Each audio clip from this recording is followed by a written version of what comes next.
Now, one thing that's important, not only in the industry, it's important for the exam also, but an unfriendly termination.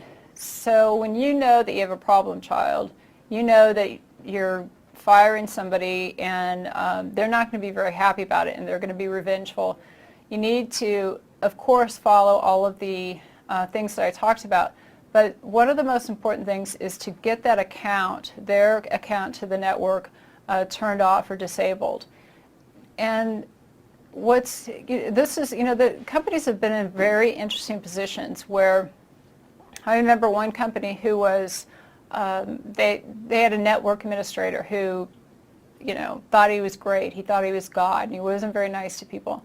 And so when people complained, management brought him in and says, hey, look, you need to shape up or we're getting rid of you. And what the network administrator said is, well, if you get rid of me, I've got, this place, I've got logic bombs, I've got Trojan horses. So if you get rid of me, there's things I could do.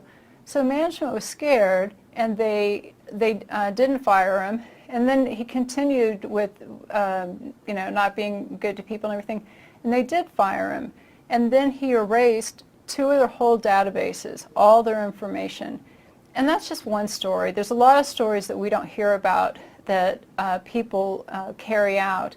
And that's because they have to have privileged access to our sensitive data. They're the ones, like the administrators or the engineers have direct access.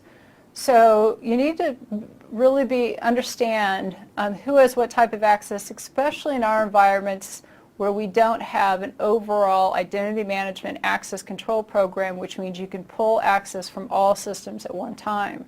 A lot of our environments, you have accounts of different systems that you have to make sure are properly disabled.